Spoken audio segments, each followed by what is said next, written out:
भगवान की दया से आपको इतनी उम्र मिल गई, उसे नहीं मिली है। और इसी वजह से जॉइंट फैमिली, जॉइंट बिजनेस आगे चल नहीं पा रहा है, क्योंकि पिता को अपनी एक लाइन को समझ में ही नहीं आ रही है कि अपनी रिटायरमेंट की एज हो चुकी है, अब हमें वानप्रस्थ आश्रम के लिए जाना है। बेटे के हाथ में बिजनेस दिया है, करुणी की जंगल में जाके रहो। अगर उसी घर में रह रहे हैं तो इस चीज का सुख मनाओ कि आपका बेटा आपका बिजनेस संभाल रहा है। अगर बेटा नहीं होता तो ये बिजनेस यहीं पे बंद करना पड़ता। ये जो आपने आगे के 30 साल तक इनकम जो मिली है, उसकी आपको 1/4 इनकम भी नहीं मिलती है। अगर आपका ऑफिस, आपका दुकान जो भी आप बेचते या भाड़े पे लगाते, उस बेटे ने इस बिजनेस को इतना बड़ा किया कि आपके 1000 गुना इनकम बढ़ाई। उस इनकम पे आपका हक नहीं है, उसने अपनी मेहनत से किया हुआ है। बेटी भी ये करती, बेटे की जगह तो उसका हक बनता, बेटे का नहीं। लेकिन आपने बेटी को सिर्फ दिया, यहीं पे बहुत बड़ी गलती हुई है। आपका बेटा आपके बिजनेस में ज्वाइन हुआ, ये उसकी गलती हुई है। आपके बेटे ने आपके ऊपर अंधा विश्वास रखा, वो उस बेटे की गलती हुई है। बहू कहती रही, लेकिन पति ने पत्नी का साथ नहीं दिया, कभी समझने की कोशिश नहीं की, अपने माँ बाप पे अंधे विश्वास किया, अंधा प्यार किया, ये उस पति की गलती हुई। लेकिन उस गलती का नतीजा ये हुआ कि उसके बुढ़ापे में उसको जो इनकम मिलनी चाहिए, जो जिंदगी भर कमाई हुई इनकम निकल गई, चली गई किसी ऐसे के हाथ में जो बैठ के बस खा पी के मस्ती मजाक कर रहा है, और ये बीमारी में, हार्ट अटैक, हार्ट प्रॉब्लम से गिर चुका है। अपने बच्चों की, बीवी की फ्यूचर के बारे में चिंता होने लगी है, परेशानी से बीमार पड़ गया है। माँ बाप को भी समझ में आ रहा है, लेकिन बहुत देर हो चुकी है। इतनी देर ना करो, अपनी लाइन खींचो, अपनी रिटायरमेंट की एज देखो। अगर आपका बिजनेस जॉइंट है और उस बेटे ने उसको फ्लरिश किया या बेटी ने फ्लरिश किया है, उसको उस मकाम पे पहुंचाया, तो पूरा का पूरा हिस्सा वो उनका होता है। वो बेटा और आप अपनी शेयर ले सकते हो, 20%, 30% उस इनकम की शेयर ले सकते हो। पूरा का पूरा इनकम आपका नहीं होता, आपका हक नहीं बनता है। तब बेटा बेटी एक बोल के उस 90 साल की उम्र तक पूरा कमाया उस घर का पैसा आप अपने बेटी को देते जाओ। ये है कंट्रोलिंग पावर, ये है समझ, ये है बेटी का अंधा प्यार, पूरे घर को ले डूबा। जैसे आजकल पुराने जमाने में छोटे तबके के लोगों के साथ बहुत अन्याय हुआ, इसलिए उनको ऊपर उठाने के लिए जो उनके लिए फैसिलिटीज दी गई है, आज उन फैसिलिटीज की वजह से जो आज का पढ़ा लिखा समाज है वो भुगत रहा है कि वो फैसिलिटीज बंद होने का नाम ही नहीं ले रही, ऊपर अन्याय हो रहा है।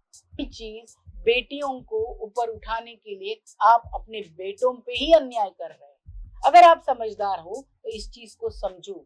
आपका बिजनेस आपका तब तक है जब तक आपकी रिटायरमेंट की एज है, उसके बाद वो बेटे का है। अपनी छोटी सी शेयर लो, वो घर गृहस्थी की जिम्मेदारी आपकी भी है। बस 55 में कोई रिटायर्ड नहीं होता है। बहू आने के बाद उसके ऊपर काम की जिम्मेदारियां मत डालो। सास का भी उतना ही काम है कि वो काम करती रहे, और मरते दम तक हाथ पांव हिलने चाहिए, काम करना चाहिए, अपनी गृहस्थी संभालनी चाहिए। उसे भी तो सहारा चाहिए, वो सहारा आपको देना पड़ेगा।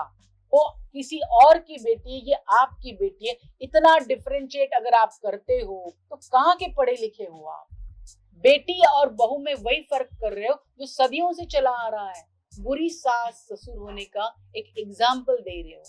इतने पढ़े लिखे, इतने अच्छे इंसान होने के बाद क्यों आज? इसलिए ज्वाइंट फैमिली टूट रही है। लड़कियां पहले डर के मारे दूर जा रही है, बेटे आपका साथ नहीं दे रहे हैं, आपका बिजनेस वैसे ही ठप पड़ा है। बेटा अगर आगे बिजनेस नहीं चलाएगा वो बिजनेस वहीं पे बंद हो जाएगा।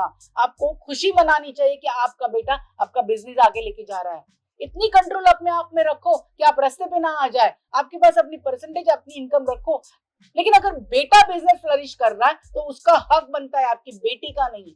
आपकी बेटी को जितना देना है आप अपने जो परसेंटेज रखे उस इनकम से दे दो। प्यार से अपनी बहन को जो देना चाहेगा वो देगा, वो उसका पैसा, उसका डिसीजन है। आप डिसीजन नहीं ले सकते हो, आपका उन पैसों पे अधिकार नहीं है, चाहे आपका बिजनेस है। लेकिन अगर बेटा नहीं ज्वाइन करता, आपका वो बिजनेस ठप हो जाता, खत्म हो जाता। आप उस बिजनेस को बेच के भी आज जितनी इनकम, जितनी खड़ी की है बेटे की, उसकी 1% इनकम भी आपके पास नहीं होती। पूरा हक बेटे का है, वो आप छीन नहीं सकते हो। अपने पिता होने का गलत फायदा नहीं उठा सकते हो, लेकिन आप करते हो। इसलिए बोलते बड़े पेड़ के नीचे छोटा पेड़ कभी नहीं पलता है। आपने अपने बेटे का सिर्फ इस्तेमाल किया, कभी बेटे का कभी बेटी का, इसलिए रिश्तों में दरार आती जाती है। फिर पिता महान, बेटा बेकार, ऐसा नहीं होता है। कोई भी रिश्ता, आज का बेटा कल का पिता बनेगा, कल का पिता दादा बनेगा। इसलिए हम जो माँ बाप बोल के जो एक औहदा देके उनको भगवान बनाते हैं, नहीं, माँ बाप ने जन्म दिया वो भगवान ही है, उससे बड़े हैं, लेकिन वो भी गलतियां करते हैं, बच्चे भी गलतियां करते हैं, हर रिश्ता गलतियां करता है, इसलिए एडजस्टमेंट करनी चाहिए। आपके ओहदे का, आपके सिचुएशन का फायदा मत उठाओ। ये वही संस्कार है, यही वही हो गया जिसकी वजह से आज की दुनिया इतनी डामाडोल है, इतनी परेशानी में है। थोड़ा सा समझो, थोड़ा सा सोचो। हर रिश्ते में अलग तरह के कैलकुलेशंस होते हैं। अपने आप को थोड़ा बदलो, अपनी सिचुएशन का फायदा मत उठाओ, अब तो संभल जाओ। ये सब रीजन है जिसकी वजह से फैमिलीज टूट चुकी है, टूट रही है, और उसके जिम्मेदार वो माँ बाप है, वो सास ससुर है, वो बच्चा, बहू, बेटी, दामाद, सभी लोग हैं। चाचा चाची, भाई बहन, कोई भी रिश्ता अछूता नहीं रह गया है। सभी लोग एक घर तोड़ने के लिए उतने ही जिम्मेदार होते हैं, क्योंकि अनदेखी बातों पे विश्वास करते हैं। तो एक घर जोड़ने के लिए सबकी जरूरत होती है, वैसे एक घर टूटने में सब जिम्मेदार होते हैं। एक घर की एक कहानी है, तो एक समाज की, एक देश की क्या कहानी होगी? उसको संभालना कितना मुश्किल होगा। अपने घर को पहले संभालो, अपने आप समाज संभल जाएगा। और फिर घर को संभालते हुए मरते दम तक कोई भी गलत काम मत करो, वो समाज भी ठीक रहेगा, आपका देश भी और आपकी दुनिया भी। अब तो समझो सब कैसे जुड़े हुए हैं। अपने घर से शुरुआत करो, अपने रिश्तों से शुरुआत करो।